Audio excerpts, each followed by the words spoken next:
Unjuk rasa menuntut ketua umum sebuah partai mundur berujung bentrokan.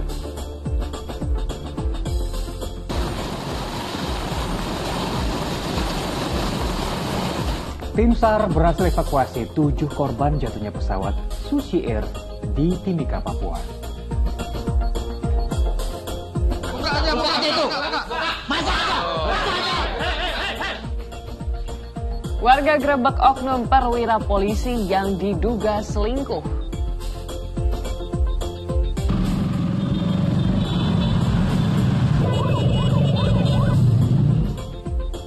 Dugaan penistaan agama sebuah ormas akhirnya menyegel sejumlah kafe di ibu kota.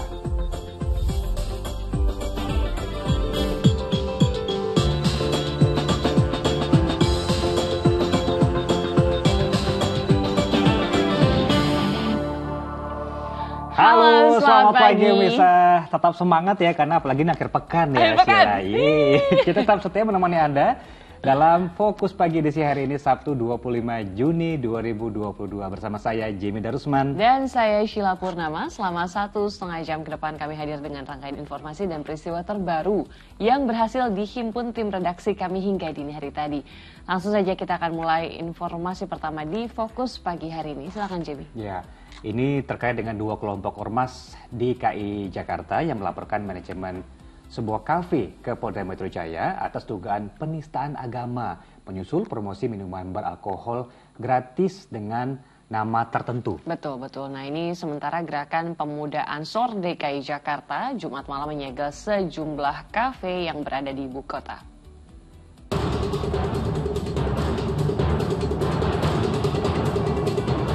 Promosi minuman beralkohol gratis kepada pengunjung yang bernama Muhammad dan Maria yang diduga dilakukan pengelola kafe Holy Wings berbuntut panjang.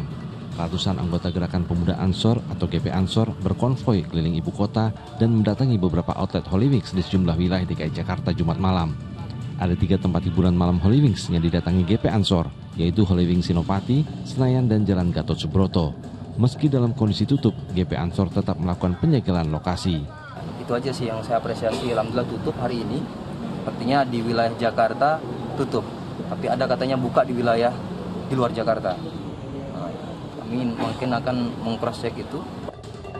GP Ansor juga mengancam akan mengerahkan massa yang lebih besar bila pihak Holy Wings nekat membuka segel yang telah dipasang. Sementara itu sejumlah anggota Ormas Pemuda Pancasila dan Komite Nasional Pemuda Indonesia atau KNPI DKI Jakarta mendatangi Polda Metro Jaya Jumat sore.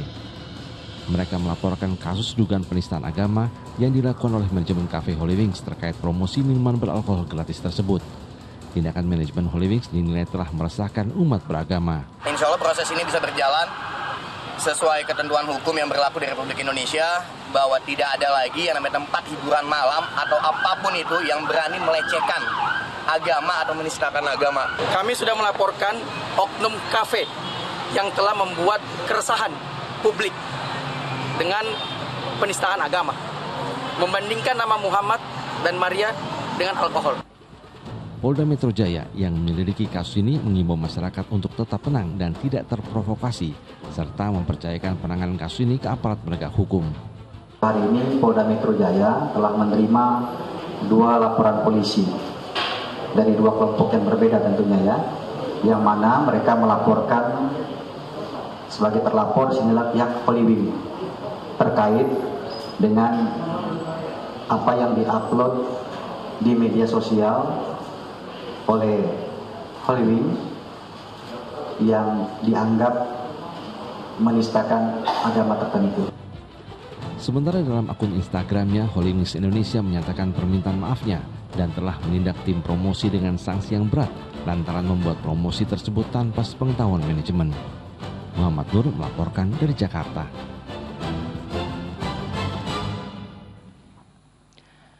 Masih terkait kasus yang sama, Polres Metro Jakarta Selatan menetapkan 6 pegawai kafe Holy Wings sebagai tersangka menyusul promosi minuman beralkohol gratis kepada pengunjung dengan nama tertentu. Ya, para tersangka terdiri dari tim kreatif, tim promo, desain grafis hingga media sosial. 6 orang pegawai Cafe Holy Wings ini digelandang ke kantor Polres Metro Jakarta Selatan Jumat malam. Mereka ditetapkan sebagai tersangka setelah jalani pemeriksaan secara intensif sejak hari Kamis lalu. Penetapan tersangka dilakukan setelah petugas melakukan penyidikan terkait promosi minuman beralkohol gratis kepada pengunjung dengan nama tertentu. Para tersangka terdiri dari tim kreatif, promo, desain grafis, dan tim media sosial. Petugas menyita sejumlah barang bukti seperti tangkapan layar postingan Instagram, komputer, laptop, dan telepon genggam. Para tersangka dijerat berlapis mulai dari Undang-Undang Informasi dan Transaksi Elektronik hingga pasal-pasal 156 atau pasal 156A KUHP tentang permusuhan dan penodaan agama. Ada 6 orang yang kita jadikan sebagai tersangka, yang kesemuanya adalah orang yang bekerja pada HW perusahaan tersebut. Adapun motif dari para tersangka adalah mereka membuat konten-konten tersebut untuk menarik pengunjung datang ke outlet HW, khususnya di outlet yang persentase penjualannya di bawah target 60%. Kita beralih ke informasi lain, pemirsa. Aksi unjuk rasa di depan gedung P3 berakhir ricu pada Jumat sore. Bentrokan dipicu orasi pengunjuk rasa yang dinilai menghina Ketua Umum Partai berlambang Ka'bah tersebut.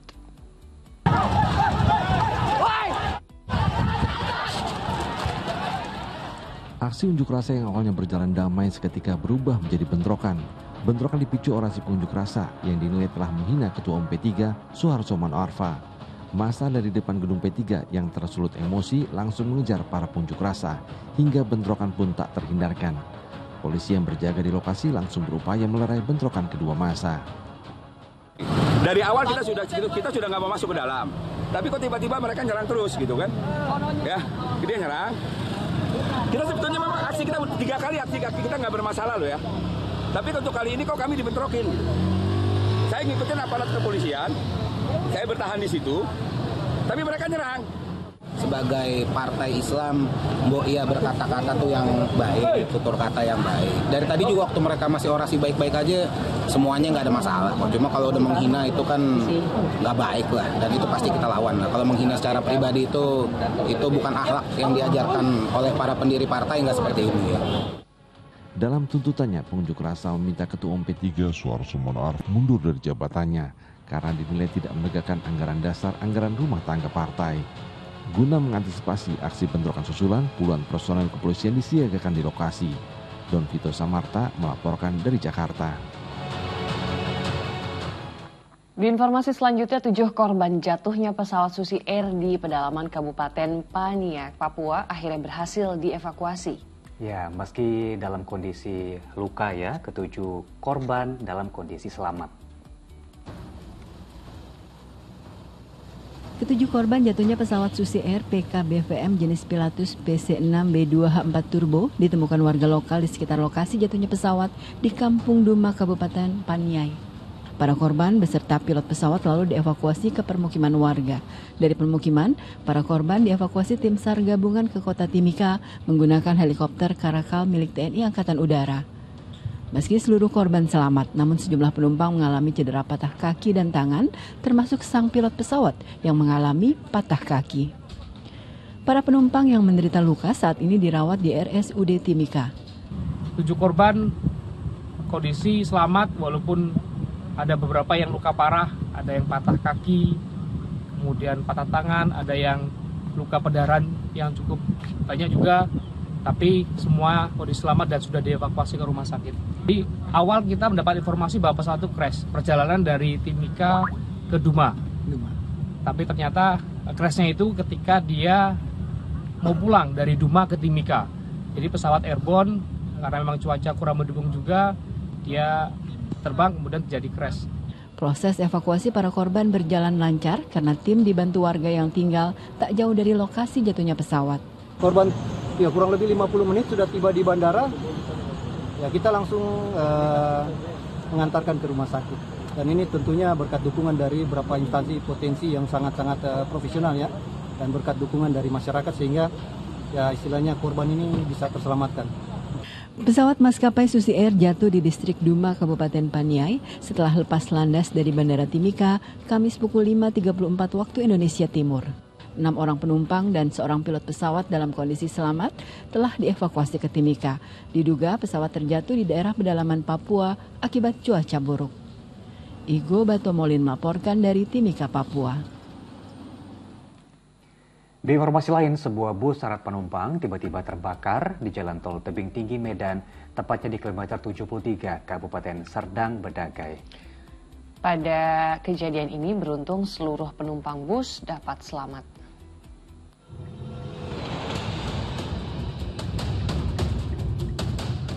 Dari kejauhan, kepulan asap hitam tampak membumbung tinggi ke udara di Jalan Tol Tebing Tinggi Medan kilometer 73, Kabupaten Serdang Bedagai. Begitu didekati, asap bersumber dari sebuah bus yang terbakar hebat di tepi jalan tol. Petugas pemadam kebakaran yang kemudian tiba di lokasi berhasil memadamkan api setelah sekitar 1 jam. Namun sebagian badan bus telah hangus. Informasi dari driver bus tadi, supir tadi, memang ada kerusakan di mesin. Setelah mereka perbaiki, dibawa jalan sebentar, banyak dari situ ada kebakaran, terjadi kebakaran di bagian mesin belakang. Polisi lalu mengevakuasi bangkai bus ke kantor unit laka Lantas Polres Serdang Bedagai. Tidak ada korban dalam insiden ini, namun kerugian pemilik bus ditaksir mencapai puluhan juta rupiah. Muhammad Hamdani melaporkan dari Serdang Bedagai, Sumatera Utara. Sementara dari Kalimantan Barat, 4 unit rumah toko di Kabupaten Mempawah ludes di Lalapsi, Jago Merah. Asal api masih diselidiki, tapi dugaan sementara kebakaran akibat hubungan pendek arus listrik.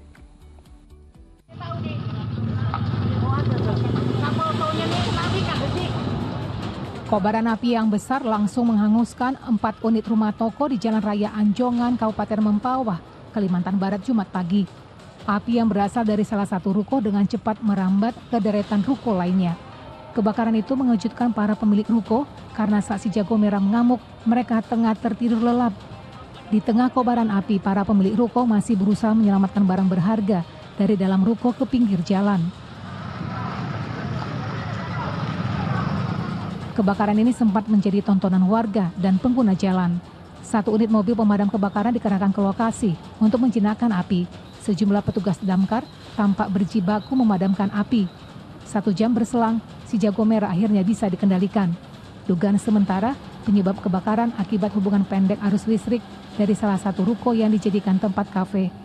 Kalau tidak salah, karena ada 2 ruko yang pertama punya si Rita sama si Epa namanya. Di situ api yang pertama besar. Pertama sudah membesar. Abang punya ada kena kah? Ini dah baru mulai masuk punya saya. Oh, abang punya yang Adelia dengan Boy KP kah? Adelia. Boy KP atau Adelia? Boy KP aja saya. Kebakaran ini kini dalam penyelidikan polisi. Kerugian materi yang diakibatkan kebakaran ditaksir mencapai ratusan juta rupiah. Dede Iskandar melaporkan dari Mempawah, Kalimantan Barat. Kita jeda dulu sejenak, sejumlah informasi penting dan menarik lain masih akan hadir usai pariwara. Di antaranya pemain dan supporter bola adu jotos. Kita simak informasi lengkapnya bersama rekan saya Hila Purnama usai jeda.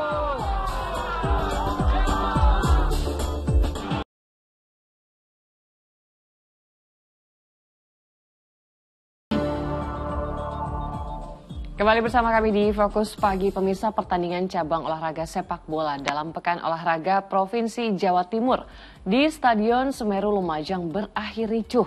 Pemain dan ofisial kedua tim saling baku hantam di tengah lapangan setelah pertandingan usai.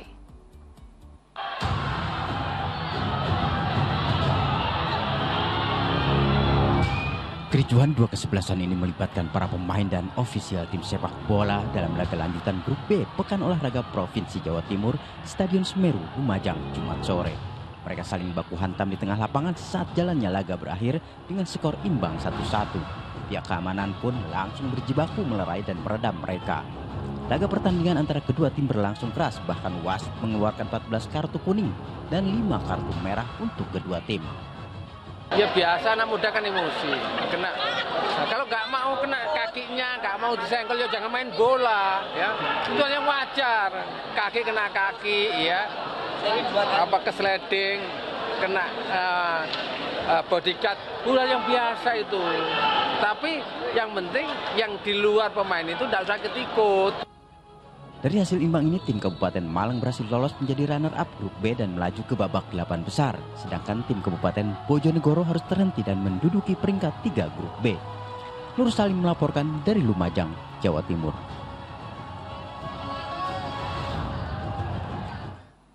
Sementara itu, pertandingan sepak bola antar kampung atau Tarkam di lapangan Stadion Mini Pakujaya, Serpong Utara, Kota Tangerang Selatan berakhir adu jotos antara sesama pemain dan supporter. Keributan diawali dari aksi saling dorong antar pemain di lapangan.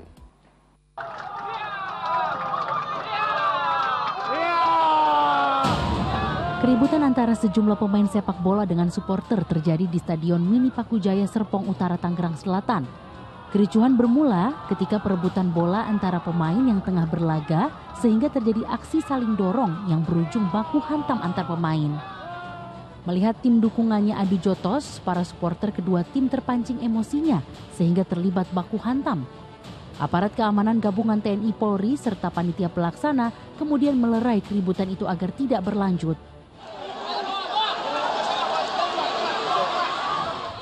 Itu kan karena pelanggaran pemain, ya kan. Dengan begitu juga penonton masuk ke lapangan dari satu tim tersebut. Tim mana itu? Dari tim Gasepa, supporternya, ya kan. Sanksinya apa kalau? Sanksinya kalau misalnya berbuat ulah lagi akan jadi salah satu tim yang mulai didiskualifikasi yang melakukan pelanggaran pertama kali. Iya. Untuk mengklarifikasi peristiwa itu, Jumat siang panitia pelaksana memberikan keterangan kepada polisi. Dan untuk mencegah terulangnya keributan saat pertandingan sepak bola itu yang digelar setiap hari dihentikan sementara hingga hari Minggu mendatang. Syabudin Atar melaporkan dari Tangerang Selatan, Banten.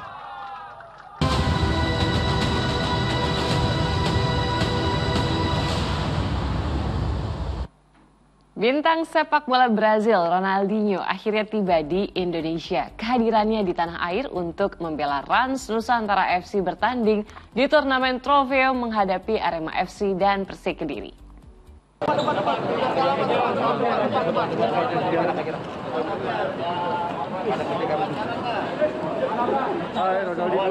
Dengan pengawalan ketat petugas gabungan dari TNI Polri, legenda sepak bola Brazil Ronaldinho tiba di Bandara Soekarno-Hatta, Tangerang, Banten, Jumat sore. Kehadiran mantan bintang sepak bola Barcelona itu langsung disambut dua pemilik Rans Nusantara FC, yakni Raffi Ahmad dan Rudi Salim.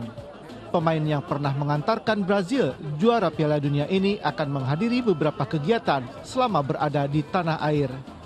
Terdekat, Ronaldinho akan turut ambil bagian dalam acara launching jersey Rans Nusantara FC. Dia capek banget, jadi kita biar bawa ke istirahat capek dulu, nanti malam jam 9 kita preskon di Mandiri FC. Kedatangan Ronaldinho juga disambut antusias para fansnya di Indonesia. Namun banyak para penggemarnya yang kecewa atas penjagaan ketat yang dilakukan para petugas sehingga membuat para fans sulit untuk berfoto bersama dan meminta tanda tangan idolanya. Datang dari mana, Bang? Bandung. Tapi tidak dapat tanda tangannya, nggak kecewa atau gimana? Kecewa nggak? Agak kecewa. Agak kecewa ya? Tapi nggak apa, itu biasa kayak ini. Udah biasa ya? Ronaldinho akan menjalani puncak acara di tanah air dengan membela Rans Nusantara FC pada turnamen Trofeo menghadapi Arema FC dan Persik Kediri di Stadion Kanjuruhan Malang pada Minggu 26 Juni mendatang. Pertandingan ini akan disiarkan secara langsung dan eksklusif di Indosiar dan Video. Taufik Saleh melaporkan dari Tangerang, Banten. Dari ajang Piala Presiden 2022, Persis Solo yang tampil di hadapan pendukungnya kembali gagal meraih poin penuh. Menghadapi Dewa United, Laskar Samber Nyawa hanya mampu bermain imbang 1-1. Tuan rumah Persis Solo harus puas berbagi angka saat menjamu Dewa United dalam lanjutan Grup A Piala Presiden 2022 yang berlangsung di Stadion Manahan Solo, Jawa Tengah, Jumat sore. Persis mampu membuat seisi stadion bersorak terlebih dahulu. Pada saat laga baru berjalan 7 menit, Laskar Sambernyawa telah berhasil membuka keunggulan lewat gol sundulan Fabiano Beltram, memanfaatkan skema tendangan bebas. Gol dari Fabiano jadi satu-satunya gol yang tercipta di babak pertama. Tertinggal 1 gol membuat tim berjuluk Tangsel Warriors tingkatkan intensitas serangan di babak kedua.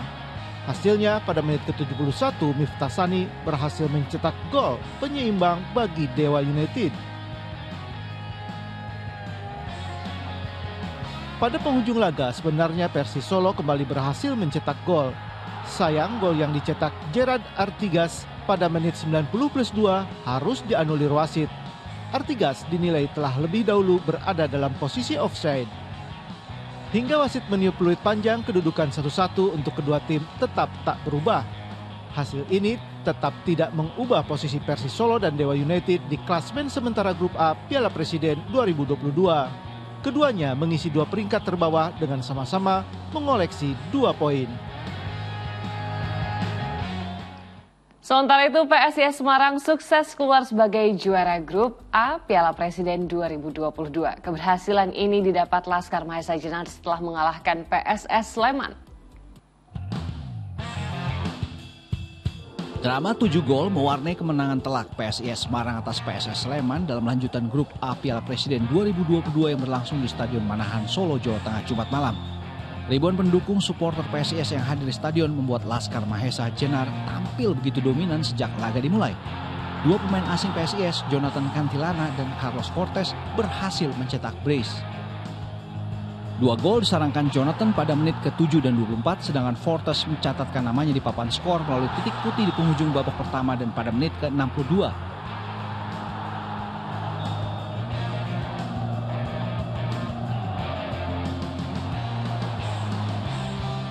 Sedangkan 1 gol kemenangan PSS lainnya tercipta melalui aksi Hari Nur di masa injury time.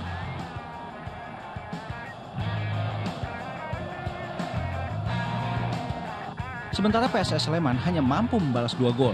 Gol pertama Lang Jawa diciptakan oleh Ricky Dwi Saputro pada menit ke-40.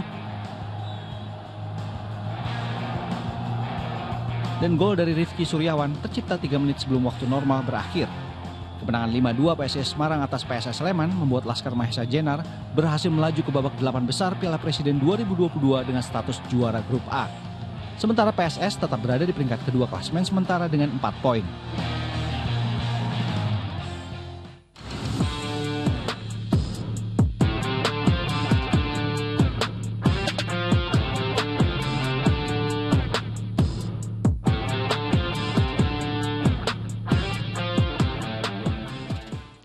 Pemirsa, Barito Putra wajib meraih kemenangan atas Madura United untuk bisa mengamankan tiket lolos ke perempat final Piala Presiden 2022.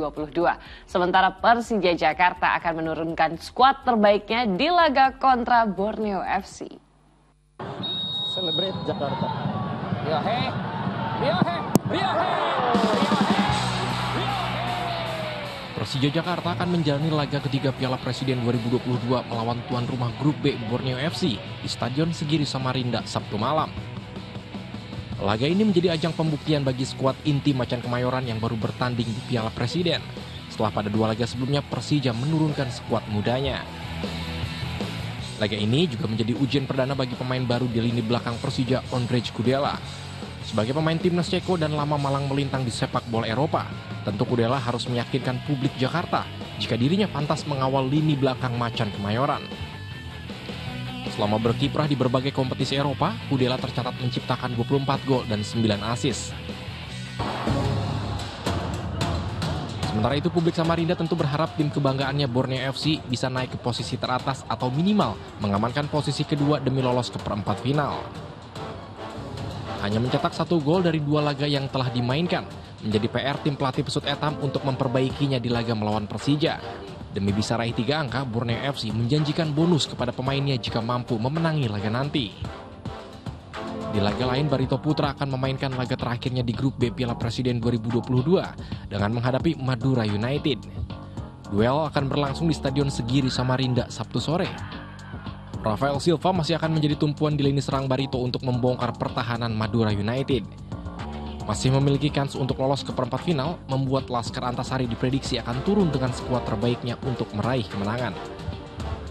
Sementara di kubu lawan, sampai saat ini Madura United masih kesulitan menemukan bentuk terbaiknya. Laskar Sapekerap tercatat jadi satu-satunya tim yang belum mampu mencetak gol di Piala Presiden 2022. Trio pemain asing yang dimiliki Madura seperti Lulinha, Jaja, dan Selwan Al-Jaberi sangat diharapkan untuk bisa segera membuka keran golnya. Amir Hamzah melaporkan dari Samarinda, Kalimantan Timur.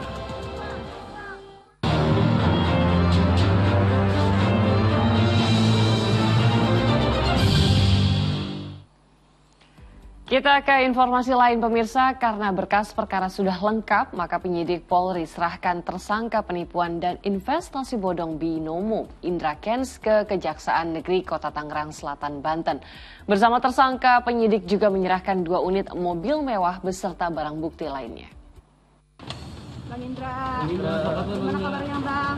Sejumlah mobil mewah serta barang bukti lainnya yang bernilai ratusan miliar rupiah kini berada di Kejaksaan Negeri Tangerang Selatan, Banten. Barang bukti ini menyertai penyerahan tersangka penipuan dan investasi bodong binomo Indra Kents dari penyidik Polri ke Kejari. Sebab polisi sudah memastikan berkas perkara tersangka lengkap. Di jumlah kerugian tadi saya sebutkan sekitar sebesar 100.677.637.894. Keterangan saksi ada 91 orang, 25 orang korban yang diperiksa dalam BAP, sejumlah kerugian 54 miliar 609.369.886 rupiah. 119 orang korban yang melapor di posko pengaduan, kerugian sekitar 46 miliar.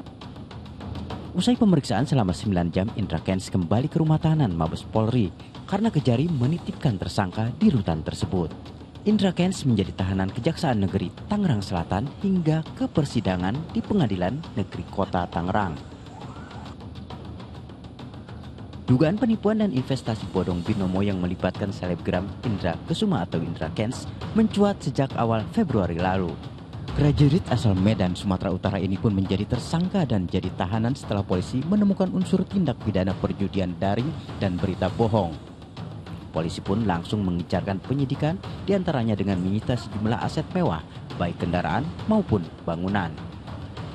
Syahabudin Atar melaporkan dari Tangerang Selatan, Banten. Kita beralih ke kasus lain pemirsa, aksi kejahatan jalanan kian meresahkan masyarakat. Di Indramayu, seorang penjamret diringkus polisi. Tersangka sempat kabur dengan motor korbannya saat dikepung warga.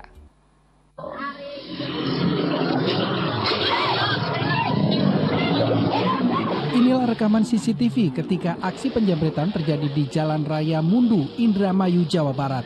Korban yang berusaha mempertahankan tasnya terjatuh dan terseret hingga beberapa meter.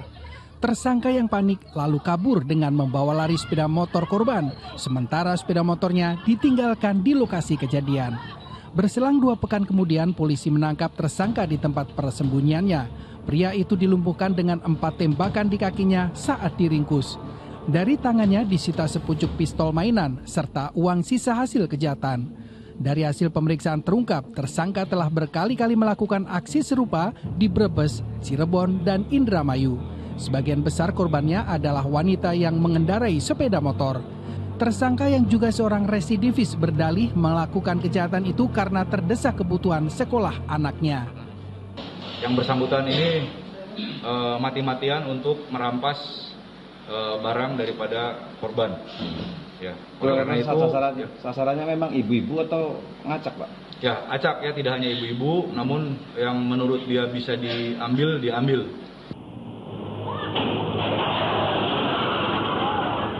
Sementara itu, seorang wanita tersungkur dari sepeda motornya ketika mengejar pria yang menjamret ponselnya di Jalan Raya Mauk, Tangerang, Banten. Korban sempat mengejar sang penjamret hingga 2 km setelah pelaku merampas ponsel yang digantungkan di lehernya. Unit Reskrim Polres Mauk yang mendapat laporan itu kemudian melakukan pencarian pelaku berdasarkan ciri-ciri yang diberikan korban dan sejumlah saksi. Tim Liputan melaporkan. Polisi tangkap 3 tersangka begal sadis yang membacok dan menyiramkan air keras kepada korbannya di Duren Sawit, Jakarta Timur.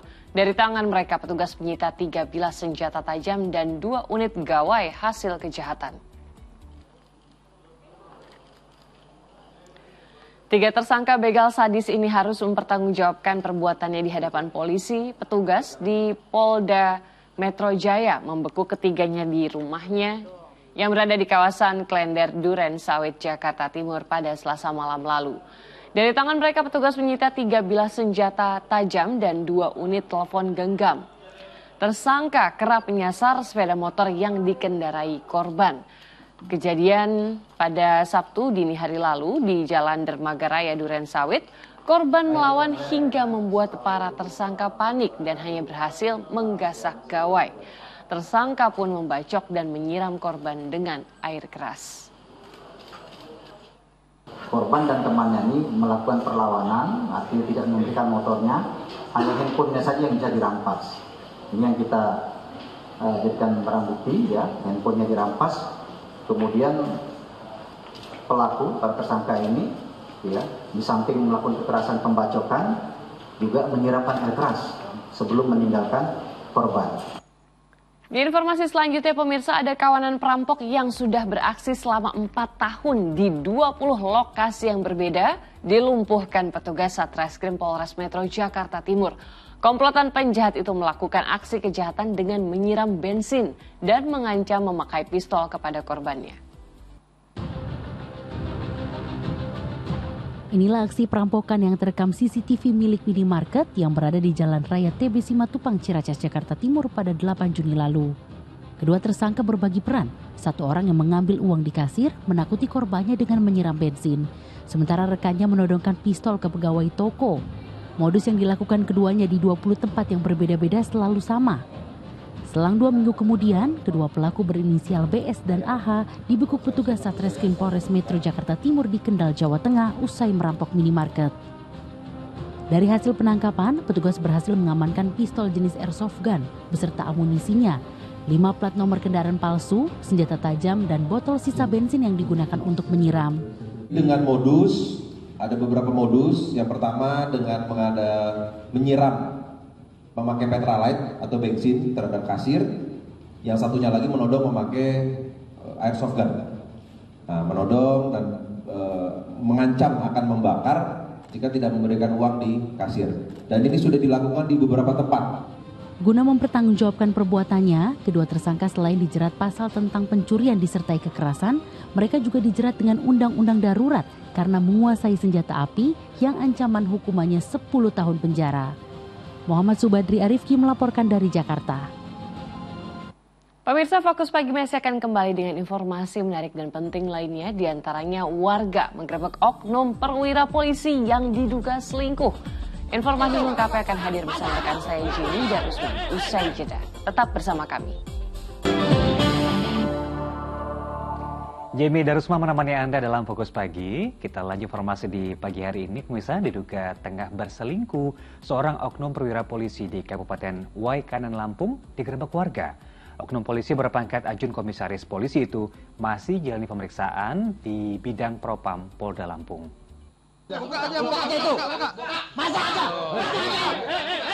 Puluhan warga ini menggerebek sebuah rumah di Desa Negeri Baru, Kecamatan Umpu, Semengkuk, Waikanan, Lampung, Kamis dini hari.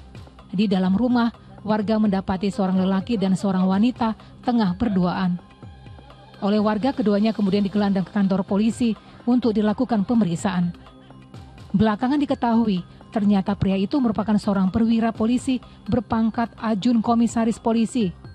Oknum polisi berinisial ZA itu memegang jabatan strategis di Polres Waikanan.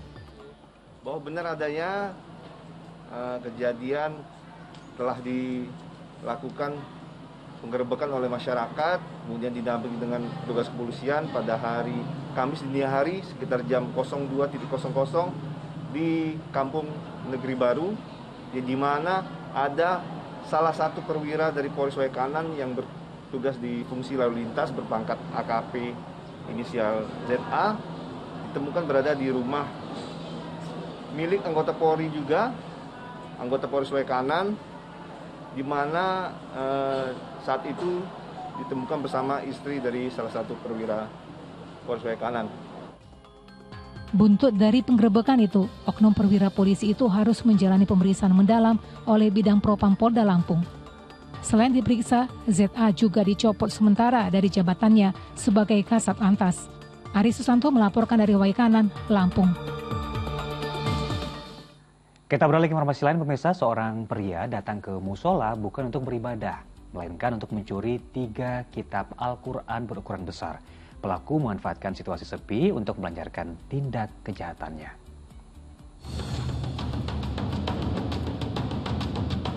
Seorang pria tua tertangkap kamera pengawas CCTV melakukan pencurian Al-Quran di Musola Darussalam, Jalan Baido 1, Cipayung, Jakarta Timur. 3 Al-Quran berukuran besar yang diletakkan di etalase bagian dalam musola dibawa kabur pelaku. Kondisi etalase memang sengaja tidak dikunci agar memudahkan para jemaah yang ingin membaca Al-Quran. Al-Quran curian tersebut langsung dimasukkan ke dalam tas ransel milik pelaku. Pria ini melakukan tindak kejahatannya saat kondisi musola sedang dalam keadaan sepi setelah para jemaah selesai menunaikan ibadah salat zuhur. Begitu masuk, dia nggak langsung ngambil itu Qurannya. Dia taruh dulu tas yang dia bawa, ransel itu ya, tas besar, itu dia bongkar dulu muatannya. Jadi muatannya dibongkar, ditaruh, ditutupin sama karpet yang tergulung, karpet yang sisa. Berbekal rekaman CCTV, pengurus musola kini akan melaporkan kejadian tersebut ke pihak kepolisian setempat. Muhammad Subadri Arifki melaporkan dari Jakarta. Tingginya kebutuhan hewan kurban jelang Hari Idul Adha membuat aksi pencurian hewan kurban kini marak. Di Sleman, Jogja, 8 ekor kambing senilai 25 juta rupiah raib dari kandang saat ditinggal pemiliknya. Nah, ini hanya berselang 3 hari, polisi berhasil meringkus pelaku pencurian. Kambing-kambing ini bukanlah hewan kurban yang akan disembelih pada hari Idul Adha nanti. Tapi sebelum sempat diperjualbelikan sebagai hewan kurban, kambing keburu raib dicuri. Tidak tanggung-tanggung, ketiga tersangka pelaku pencurian menggasak sekaligus 8 ekor kambing dari kandang milik seorang warga Kapanewon Balai Catur, Kabupaten Sleman, Senin lalu. Para pelaku bahkan menyewa sebuah mobil pick-up untuk mengangkut kambing demi memuluskan aksi mereka. Hasilnya, 8 ekor kambing senilai 25 juta rupiah bisa diangkut. Ini untuk persiapan Idul Adha. Itu kondisi waktu itu ditinggal apa bisa sepi? Ada yang jaga? Memang kondisi tidak ada yang jaga saat itu. Ngambilnya sore malam? Terlihat dari CCTV itu jam 6 terakhir. Petugas Polsek Gamping yang menerima laporan bertindak cepat. Dalam waktu 3 hari ketiga pelaku berhasil diringkus sebelum sempat menjual kambing curian. Kambing rencana juga mau dijual kepada tengkulak yang sudah menjadi sahabatnya. Namun demikian, peristiwa ini bisa diketahui dan berkat informasi dari masyarakat yang peduli Kamtibmas. Selain mengamankan barang bukti 8 ekor kambing curian, petugas juga menyita gembok kandang dan masih memburu pemilik rental mobil pick-up. Ketiga tersangka akan dijerat pasal tentang pencurian dengan pemberatan dengan ancaman hukuman 7 tahun penjara. Wahyu Diono melaporkan dari Sleman, Daerah Istimewa Yogyakarta. Polisi mengungkap fakta baru terkait video penilangan sepeda motor yang viral di media sosial yang terjadi di Lampung. Ternyata peristiwa sesungguhnya berbeda dengan yang diunggah warga di media sosial. Apa yang sebenarnya?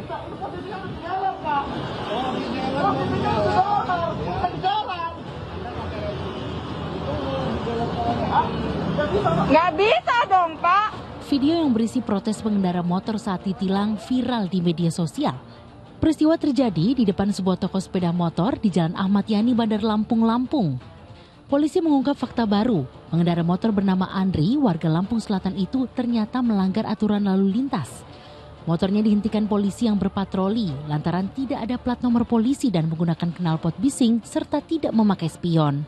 Anggota patroli melihat ada pelanggaran kasat mata, nggak pakai TNKB, plat nopol, termasuk knalpot bising, dihentikan sama anggota. Bukan dikejar, dihentikan. Pas berhentinya di depan dealer Kawasaki. Nah, karena mengganggu arus lalu lintas itu, naiklah ke atas itu. Jadi bukan kendaraan baru. Andri pun tak menyangka videonya yang tersebar di media sosial tidak sesuai dengan kejadian sebenarnya. Video yang di TikTok itu kita malah nggak tahu, Pak. Jadi itu hoax semua gitu, yang keluar dari dealer ataupun banyak beredar motor baru gitu, itu enggak, di situ itu nggak benar gitu. Jumat siang, polisi mengembalikan motornya setelah pembayaran denda tilang. Selain itu, kelengkapan berkendara motornya juga diharuskan sesuai dengan ketentuan peraturan lalu lintas. Aris Susanto melaporkan dari Bandar Lampung, Lampung. Di informasi lainnya, sebuah bus pariwisata pembawa rombongan pelajar terlibat kecelakaan beruntun dengan belasan kendaraan di Jalan Raya Singaraja, Denpasar, Bali. Remblong jadi pemicu bus melaju tak terkendali hingga menyebabkan sejumlah orang terluka dan seorang pejalan kaki meninggal dunia.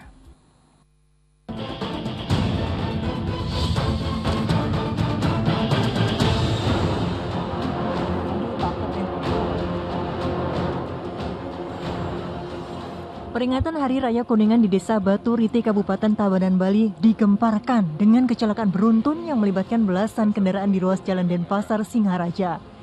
Sebuah bus pariwisata yang membawa puluhan pelajar studi wisata asal Surabaya tiba-tiba hilang kendali di jalan menurun dan berbelok hingga menabrak 10 mobil, 2 sepeda motor, serta seorang pejalan kaki. Laju bus baru terhenti setelah terperosok di area perkebunan sedalam 5 meter. Diduga kendaraan tersebut mengalami remblong. Keluarga saya nyebrang, ada bis, terus kena mobil yang Terios yang di sana itu, yang hitam itu kena, terus saya lihat udah goyang ini bisnya, nabrak kiri, nabrak ke kanan gitu, terus saya nyebrang, selanjutnya enggak lihat lagi.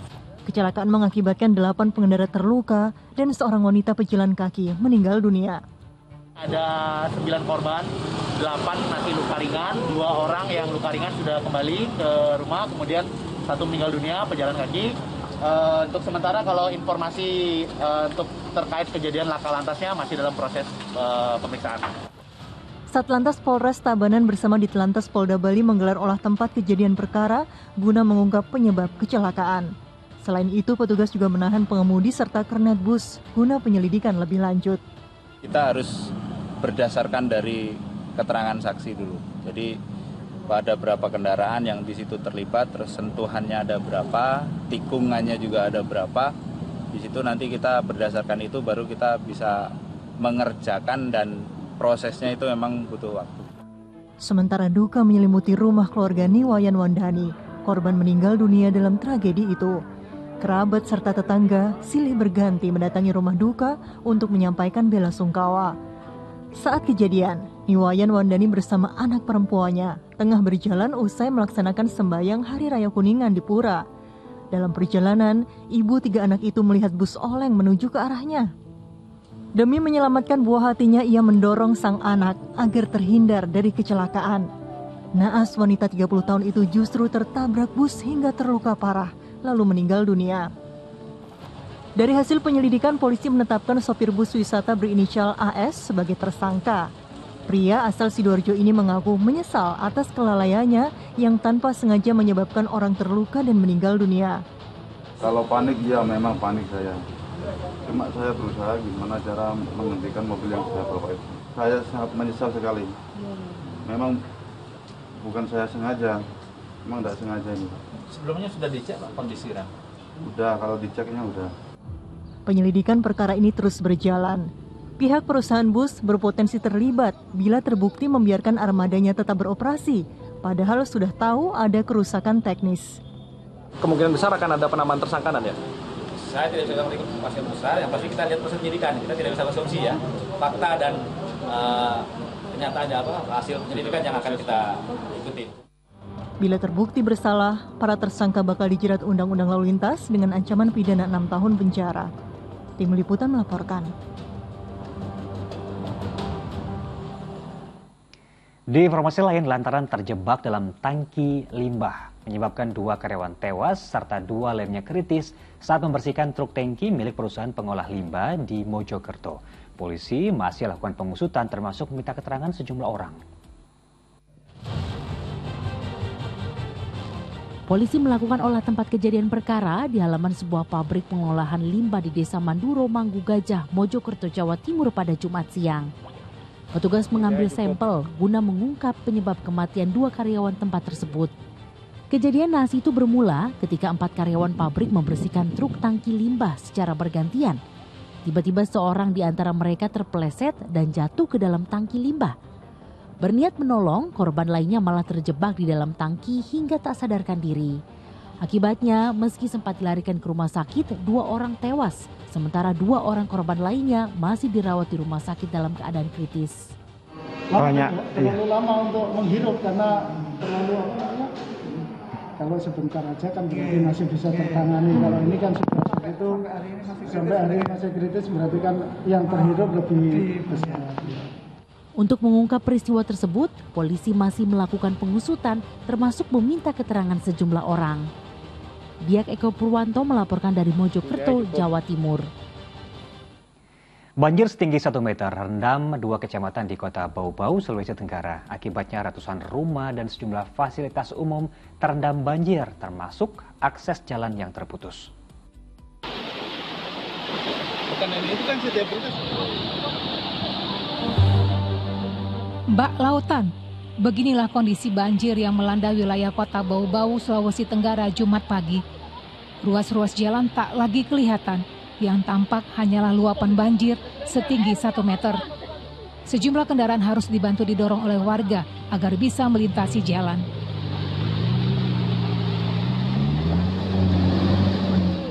Banjir yang tergolong parah ini merendam 2 kecamatan di wilayah itu. Kondisi paling parah berada di Kelurahan Yabuku, Kecamatan Bungi. Ratusan rumah warga di kawasan ini terendam luapan banjir. Derasnya aliran air membuat warga kesulitan beraktivitas dan terpaksa mengungsi dengan membawa sejumlah peralatan rumah tangga seperti sofa ke tempat yang aman. Akses jalan antar kelurahan juga terputus.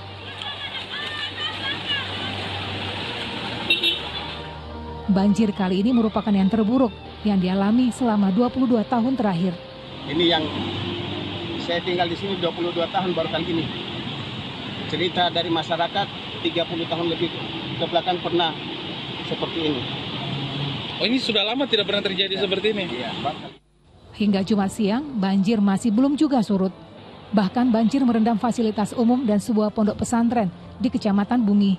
Ratusan santri terpaksa dievakuasi ke lantai 2 bangunan. Kejadian hari ini mungkin yang terbesar selama berdirinya pondok ini. Selama ini? Selama ini memang sampai di asrama tidak sampai. Naiknya sampai di masjid tidak sampai.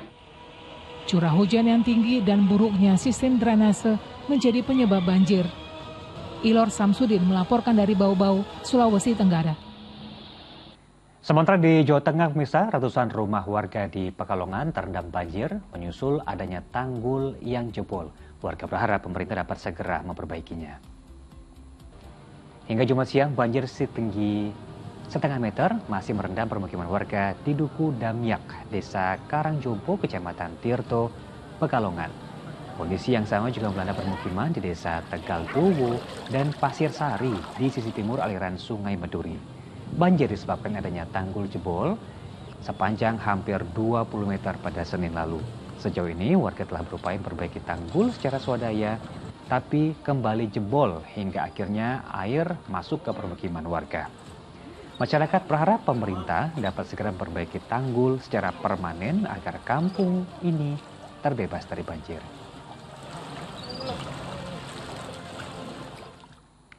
Di lokasi lainnya, Menteri Sosial Tri Risma hari ini turut meninjau lokasi banjir bandang dan longsor yang terjadi di Kabupaten Bogor.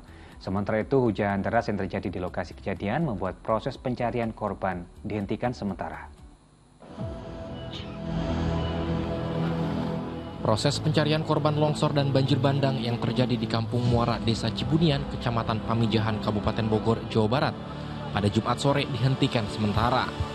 Hal ini dilakukan demi memperhatikan unsur keselamatan pada relawan dan tim gabungan, karena hujan dengan intensitas tinggi terus terjadi dan khawatir menyebabkan longsor susulan. Sementara itu, Menteri Sosial Republik Indonesia Tri Risma hari ini juga turut meninjau langsung lokasi longsor dan banjir bandang. Ia juga berkunjung ke dapur umum yang berada di tenda pengungsian dan memberikan bantuan terhadap para korban. Dalam kesempatan ini, Risma juga berkoordinasi dengan pihak-pihak terkait untuk melakukan mitigasi bencana, mengingat lokasi tersebut sudah beberapa kali mengalami bencana longsor. Evaluasi secara menyeluruh dulu untuk untuk mengetahui kondisi di daerah ini seperti apa gitu. Sebelum diambil keputusan, sebaiknya memang harus ada kajian-kajian soal itu. Dengan melakukan mitigasi bencana, diharapkan dapat segera diketahui apakah lokasi tersebut masih layak dihuni oleh warga atau tidak. Jika memang sudah tidak layak, warga harus direlokasi ke tempat yang lebih aman. Asep Solihin melaporkan dari Kabupaten Bogor, Jawa Barat.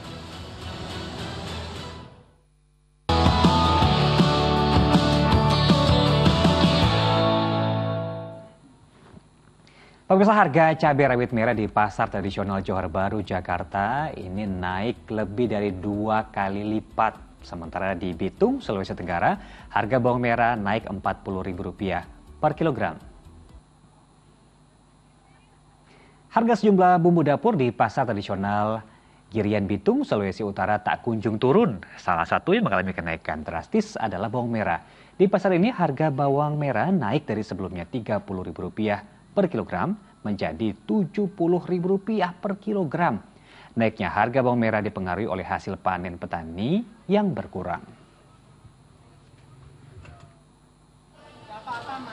Sementara di pasar tradisional Johar Baru, Jakarta Pusat, harga cabai terus melonjak naik. Sama seperti harga bawang tadi, naiknya lebih dari 2 kali lipat. Cabai rawit merah yang normalnya dijual dengan harga Rp50.000 ini naik bahkan menyentuh Rp130.000 per kilogram. Kenaikan tersebut disusul cabai merah keriting ini dijual Rp100.000 dari harga sebelumnya hanya Rp45.000 per kilogram. Sementara cabai rawit hijau yang biasa dijual Rp40.000 kini naik menjadi Rp100.000 per kilogram. Beragam komoditi dapur yang terus melonjak dinilai Kementerian Pertanian karena kondisi kemarau basah dan curah hujan yang tinggi. Hal ini mengakibatkan munculnya hama pengganggu tanaman yang berdampak pada petani cabai dan bawang gagal panen. Jadi ini peluang juga bagaimana kondisi tanaman kita tuh banyak terkena organisme pengganggu tanaman. Di samping itu juga ada di lokasi-lokasi tertentu yang biasanya itu tanam cabai dan bawang beralih ke padi. Karena dengan hujan yang terus-menerus kemudian kan berarti ketersediaan air cukup.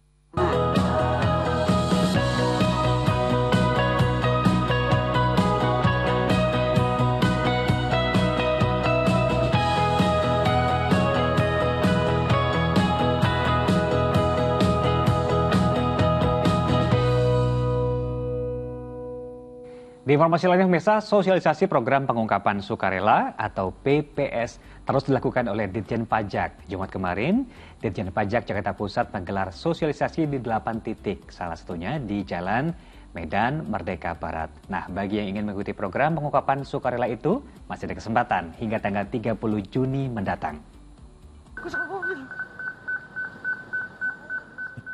Ditjen Pajak terus gencar melakukan sosialisasi kepada masyarakat untuk segera mengikuti program pengungkapan sukarela atau PPS. Seperti yang dilakukan para petugas Ditjen Pajak Kanwil Jakarta Pusat di Jalan Merdeka Barat Jumat pagi. Selain di lokasi ini, sosialisasi juga digelar di 7 lokasi lain secara serentak. Ditjen Pajak juga menyediakan layanan seperti klinik PPS di sejumlah tempat publik. Program ini merupakan kesempatan bagi wajib pajak untuk memperoleh keistimewaan pengenaan tarif terendah dengan berkomitmen untuk mengungkap harta kepemilikan pribadi maupun perusahaan melalui PPS. Tujuannya adalah mengingatkan kepada para wajib pajak bahwa program pengungkapan sukarela akan segera berakhir. Dan kami mengajak kepada seluruh wajib pajak untuk mengikuti program pengungkapan sukarela ini. Berakhirnya tanggal 30 Juni loh, sebentar lagi. Jadi ayo ikut program PPS Direktorat Jenderal Pajak. Ungkap semua, hati kita lega. Nah, jadi bagi yang ingin mengikuti program pengungkapan sukarela ini, masih ada kesempatan hingga 30 Juni 2022 mendatang. Aditya Eko Utomo dan Fajrin Abdillah melaporkan dari Jakarta.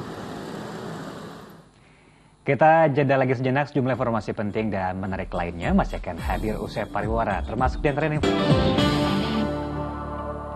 Anda kembali di Fokus Pagi bersama saya Jimmy Darusman. Dan saya Sheila Purnama. Pemirsa jemaah haji Indonesia yang memiliki keterbatasan atau kelelahan, ini bisa menggunakan jasa layanan pendorong kursi roda saat tawaf mengelilingi Ka'bah atau sa'i. Nah, tarif jasa layanan pendorong kursi roda ini berkisar 200 hingga 250 rial Arab Saudi atau 800.000 rupiah hingga 1 juta.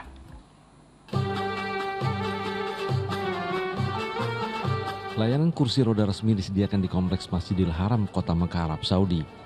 Layanan ini untuk membantu para jemaah haji yang memiliki keterbatasan atau kelelahan dalam melaksanakan ibadah tawaf atau sa'i. Jasa resmi pendorong kursi roda bisa dijumpai di 3 titik, yakni Sip Amir, Jihad, dan Bab Ali. Tarif layanan kursi roda berkisar antara 200 hingga 250 rial Arab Saudi atau sekitar 800.000 hingga 1 juta rupiah.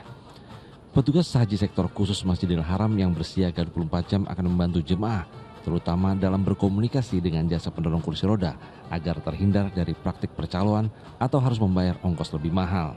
PPIH sektor khusus juga akan mendampingi jemaah melakukan transaksi langsung dengan jasa resmi pendorongan kursi roda Masjidil Haram untuk menghindari hal-hal yang dapat merugikan jemaah haji. Namun layanan pendorong kursi roda ini tidak tersedia pada pagi dan siang hari lantaran cuaca yang sangat panas dan terik. Layanan hanya tersedia pada sore hari selepas salat asar hingga malam hari. Puji Abdul Subekti melaporkan dari Mekah Al-Mukarramah, Arab Saudi. Kita kembali ke dalam negeri, pemerintah Provinsi DKI Jakarta menyediakan 20.000 tiket gratis bagi warga yang ingin menyaksikan Malam Puncak Jakarta Hajatan ke-495 yang akan digelar di Jakarta International Stadium. Meski dibuka sejak pagi, namun antrean penukaran tiket Jakarta Hajatan hingga malam Jumat malam kian panjang. Ya, hingga Jumat malam, antrean warga yang ingin menukarkan tiket Malam Puncak Jakarta Hajatan ke-495 pada Sabtu malam ini justru kian panjang. Padahal loket penukaran tiket di Gerbang Barat Jakarta International Stadium atau JIS telah dibuka sejak pukul 9 pagi. Ini banyak warga yang mengaku telah antre berjam-jam untuk menukar tiket demi bisa menonton secara langsung tampilan artis idola mereka secara gratis pada Sabtu malam. Nah, namun loket penukaran tiket ditutup hingga pukul 9 malam. Warga yang ingin menukarkan tiket bisa kembali pada Sabtu pagi mulai pukul 9 hingga 11 siang nanti. Malam Puncak Jakarta Hajatan akan digelar di JIS Tanjung Priok, Jakarta Utara, Sabtu mulai pukul 7 malam. Pemprov DKI Jakarta menyediakan 20.000 tiket gratis yang bisa dipesan melalui aplikasi Jaklingko. Sejumlah penyanyi dan musisi dijadwalkan akan meramaikan acara, diantaranya ada Reza Artamevia, ada grup band Padi, Ungu, dan juga Wali.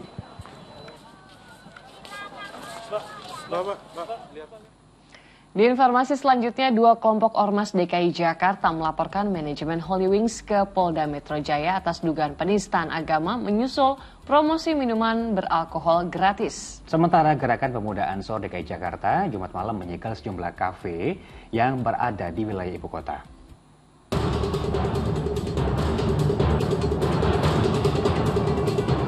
Promosi minuman beralkohol gratis kepada pengunjung yang bernama Muhammad dan Maria yang diduga dilakukan pengelola kafe Holy Wings berbuntut panjang. Ratusan anggota Gerakan Pemuda Ansor atau GP Ansor berkonvoi keliling ibu kota dan mendatangi beberapa outlet Holy Wings di sejumlah wilayah DKI Jakarta Jumat malam.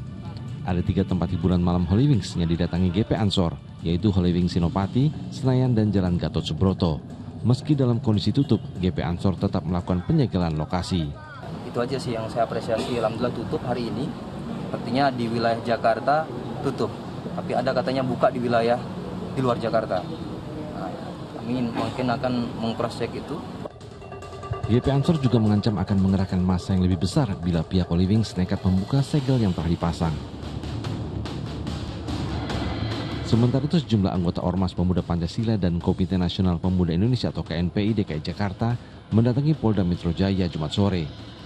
Mereka melaporkan kasus dugaan penistaan agama yang dilakukan oleh manajemen kafe Holy Wings terkait promosi minuman beralkohol gratis tersebut.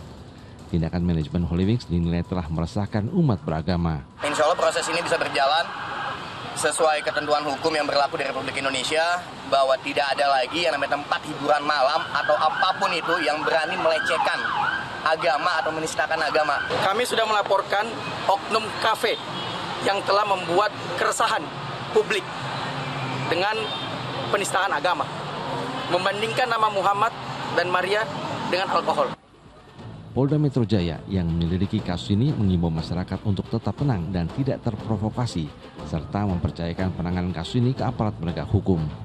Hari ini Polda Metro Jaya telah menerima 2 laporan polisi dari 2 kelompok yang berbeda tentunya ya, yang mana mereka melaporkan sebagai terlapor sinilah pihak Holy Wings terkait dengan apa yang diupload di media sosial oleh Holy Wings yang dianggap menistakan agama tertentu. Sementara dalam akun Instagramnya, Holy Wings Indonesia menyatakan permintaan maafnya dan telah menindak tim promosi dengan sanksi yang berat lantaran membuat promosi tersebut tanpa sepengetahuan manajemen. Muhammad Nur melaporkan dari Jakarta. Sementara itu, Polres Metro Jakarta Selatan telah menetapkan 6 pegawai kafe Holy Wings sebagai tersangka menyusul promosi minuman beralkohol gratis kepada sejumlah nama tertentu. Iya, para tersangka ini terdiri dari tim kreatif, promo, desain grafis, dan tim media sosial.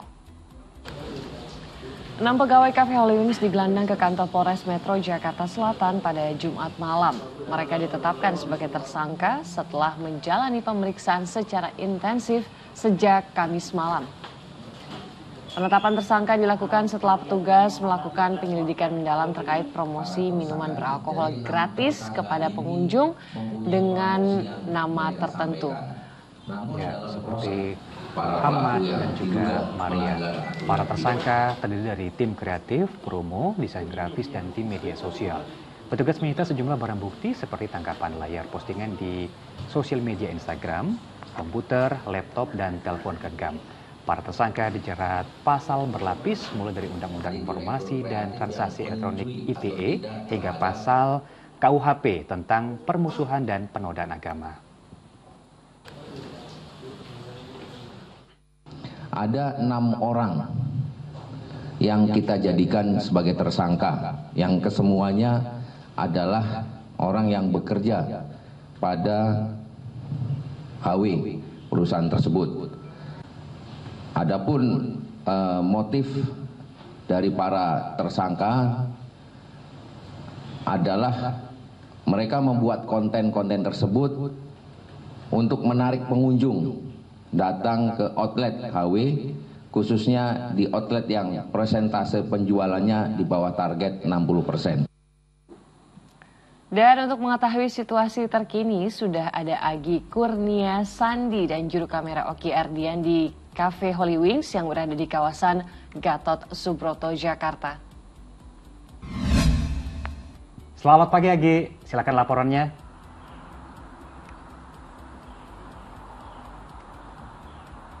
Agi? Ya, kasus promo minuman keras gratis bagi bernama Muhammad dan juga Maria yang dikeluarkan oleh Holy Wings kini berujung pada jalur hukum. Pihak dari Polres Jakarta Selatan telah menetapkan 6 tersangka. 6 tersangka ini merupakan pegawai dari Holy Wings yang berada di kawasan Jakarta Selatan. Mulai dari direktur utama dari kreatif Holy Wings, kemudian juga dari kepala promosi Holy Wings, dan juga sampai dengan admin dari penggunaan sosial media yang memang ikut menyebarkan dan juga membuat poster promo minuman keras gratis kepada bernama Muhammad dan juga Maria. Kemudian 6 tersangka ini juga dijerat ataupun terancam hukuman maksimal 10 tahun penjara karena dinilai telah melanggar pasal penistaan agama dan juga ujaran kebencian yang mengandung sara. Dalam pembuatan poster promo minuman keras gratis kepada atas nama Muhammad dan juga Maria ini dari pihak Holy Wings sendiri menggunakan nama Muhammad dan juga Maria yang memang mewakili nama-nama agama tertentu, sehingga inilah yang menjadi permasalahan. Kemudian juga yang disampaikan oleh pihak Holy Wings telah meminta maaf kepada masyarakat dan juga akan mengikuti proses hukum yang berlaku.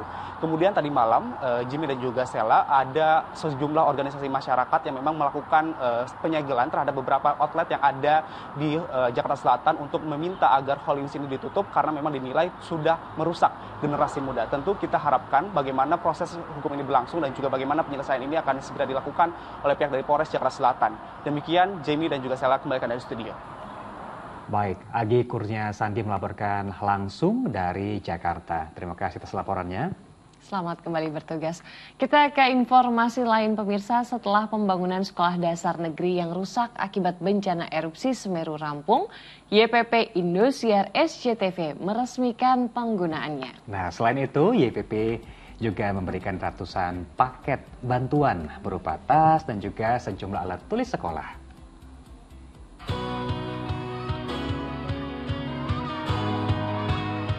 Siswa Sekolah Dasar Negeri 02 Sidomulyo Pronojiwo Lumajang langsung ceria dan gembira saat memasuki ruang kelas baru mereka. Pembangunan sekolah ini sudah rampung berkat bantuan pemirsa SCTV Indosiar melalui Yayasan Pundi Amal Peduli Kasih. Sebelumnya gedung sekolah rusak lantaran terdampak gempa bumi awal 2020, kemudian terdampak erupsi Gunung Semeru 2021, hingga kegiatan belajar mengajar sempat terganggu.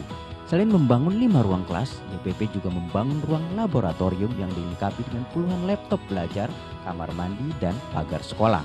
YPP pun meresmikan penggunaan sekolah ini. Jadi ini adalah pertanggungjawaban kami kepada seluruh pemirsa Indosiar bahwa sekolah ini alhamdulillah SDN 02 Sidomulyo Lumajang sudah diresmikan yang merupakan hasil kepedulian pemirsa di seluruh Indonesia dalam rangka HUT Indosiar pada waktu itu yang bertepatan dengan erupsi Gunung Semeru. Kini, sekolah yang memiliki siswa lebih dari 100 tersebut bisa kembali menjalankan proses belajar mengajar dengan nyaman. Bersamaan peresmian, Yayasan Pundi Amal Peduli Kasih SCTV Indosiar juga memberikan ratusan paket bantuan berupa tas dan isinya sejumlah alat tulis sekolah. Nur Salim melaporkan dari Lumajang, Jawa Timur.